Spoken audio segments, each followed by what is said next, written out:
नमो तस्स भगवतो अरहतो सम्मा सम्बुद्धस्स नमो तस्स भगवतो अरहतो सम्मा सम्बुद्धस्स नमो तस्स भगवतो अरहतो सम्मा सम्बुद्धस्स भगवान बुद्ध धम्म और सांघक तीनिबार बंदन करी और सबके नमो बुद्धाय।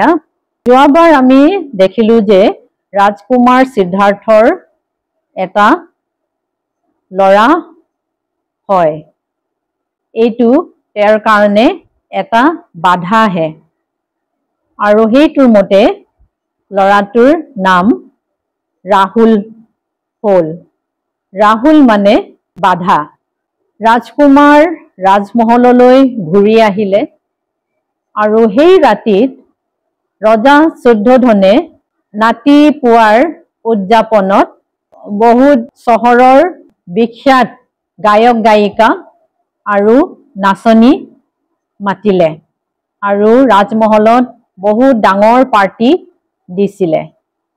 रजाय गम पाई गल जे सिद्धार्थ घर एरिबई कारण राजकुमारे प्रथमते एजन बुढ़ा मानु देखिले तार पाছত एजन बेमारी मानु देखिले तार पाছত मरा मानु एजन देखिले आरु सन्यासीও देखिले।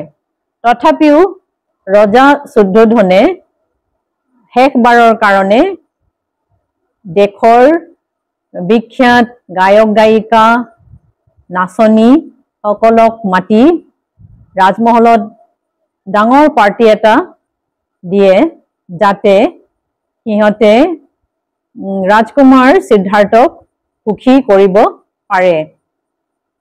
राजकुमार सिद्धार्थए किन्तु अकल बुढ़ा मानु बेमारी मानु मरा मानु कथा चिंता करी करी बहुत भागरी गल। भागरी जोৱাৰ कारणे इ एठाইত गई अकमान हुई থাকিলে। राजकुमार हुई थका देखि नाचनी और गायक गायिका हतेও भाबिले आमी जार कारणे नाचिसु और गाइसु राजकुमार जंतु हुए থাকিলে।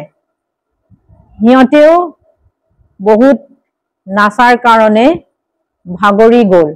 तो हिहतेও भाबिले जे आमिও अकमान जिरणी लওঁ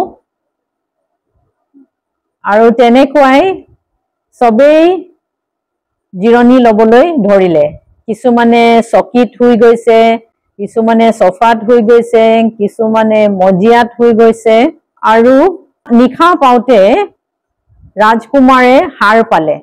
हार पाई देखिले जे नाचनी बिलाके सबत हुई आसे किसुमाने मुख मेली नाक बजाय हुई आसे किसुमानर मुखर परा लालती उलाई आसे किसुमाने दाँत चुबाई आसे। एइटुक देखि राजकुमारर मनटु भाल नालागिल आरु लाहेके उठी गई निजर विश्वासी छान्नाक जगालेगे आरु कले छान्ना मोर बगा घुरा कण्ठকক रेडी करा आमी यार परा उलाई जाओ। छान्नाय उठी बगा घुरा कण्ठকক रेडी करी थाकुते राजकुमारे भाबिले मैं एबार गई राहुलक चाई आहूँ। राजकुमार सिद्धार्थए मने मने रूमत गल किन्तु देखिले जे राहुलर मुखटु यशोदारार हातेरे ढाकी थोआ आसिले। तो तेतिया राजकुमार सिद्धार्थए भाबिले जे हबो दिया एबार नाचाओ मैं बुढ़ा हुआ बेमारी हुआ और मरण बंध करिबोलै एटा उपाय बिचारि जाओ और एई उपायटु पुआर लगे लगे मैं घरत आहिम आरु तेतिया दुयुके चाई लम। এইটো কৈ ৰাজকুমাৰ সিদ্ধাৰ্থয়ে লাহেকে ওলাই গ'ল। চান্নাই বগা ঘোঁৰাটো ৰেডি কৰি থোৱা আছিলে।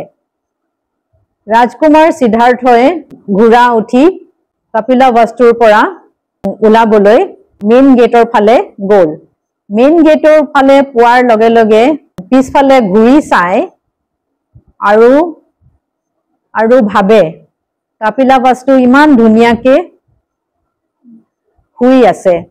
সেই নিশা আছালা পূৰ্ণিমাত 29 বছৰ বয়সত ৰাজকুমাৰে বগা ঘোঁৰাটো উঠি কপিলাবস্তু এৰি গ'ল। চান্নাই বগা ঘোঁৰাৰ নেজত ধৰি ধৰি লগতে গ'ল। গৈ থাকোতে সিহঁতে এটা নদী, আনৌমা নদীৰ ওচৰত পালেগে। আনৌমা নদীৰ ওচৰত পাওঁতে ৰাজকুমাৰ ঘোঁৰাৰ পৰা নামিল। তাৰ পিছত নিজৰ সাজ পোছাক আৰু অলংকাৰবোৰ খুলি চান্নাক দি ক'লে, এইবোৰ ৰজাক দি দিবাগে আৰু মোৰ মাতৃ আৰু পত্নীক মোৰ কাৰণে চিন্তা কৰিবলৈ মানা কৰিবা। তাৰ পিছত ৰাজকুমাৰে নিজৰ তৰোৱাল লৈ চুলি কাটি পেলালে আৰু কমলা ৰঙৰ সাজ পিন্ধিলে আৰু হাতত এটা ভিক্ষা পাত্ৰ ললে। ৰাজকুমাৰ সিদ্ধাৰ্থয়ে চান্নাক আকৌ ক'লে কি ঘূৰি যাবলৈ আৰু সাজ পোছাক আৰু গহনা পাতিবোৰ ৰজাক দি দিবলৈ। চান্নাই বহুত দুখ কৰিলে আৰু ক'লে, মালিক, মোৰ ৰাজমহলত এতিয়া একো কাম নাই, ময়ো আপোনাৰ লগতে যাম। কিন্তু ৰাজকুমাৰ সিদ্ধাৰ্থয়ে চান্নাক ক'লে যে তুমি গৈ এই বস্তুখিনি দি আৰু ৰজা, মাতৃ আৰু মোৰ পত্নীক ক'বা যে মই বুঢ়া, বেমাৰী আৰু মৰণ কেনেকুৱা বন্ধ কৰিব পাৰি সেই উত্তৰটো বিচাৰি গৈ আছো আৰু সেই উত্তৰ পোৱাৰ লগে লগে মই আকৌ ঘূৰি আহিম। তেতিয়া চান্নাই বুজি পালে আৰু বগা ঘোঁৰা কণ্ঠকক ক'লে, ব'লা আমি যাওঁ। কিন্তু বগা ঘোঁৰাটোৱে অকণো লৰচৰ নকৰিলে। ৰাজকুমাৰে ঘোঁৰাটোৰ ওচৰত গৈ মৰমেৰে ক'লে, যোৱা কণ্ঠক, চান্নাৰ লগত যোৱা। তাৰ পিছত ঘোঁৰাটোৰ চকুৰ পৰা চকু পানী ওলাই অলপ দূৰৰ কাৰণে খোজকাঢ়ি গ'ল। তাৰ পিছত আকৌ ৰখি গ'ল। অকল ৰাজকুমাৰৰ ফালে চাই থাকিলে আৰু অলপ পিছত দুখত ঘোঁৰাটো মাটিত পৰি যায় আৰু মৰি থাকে। এইটো কৈ আজিৰ পাঠটো ইয়াতে সমাপ্ত কৰিছো। সাধু সাধু সাধু।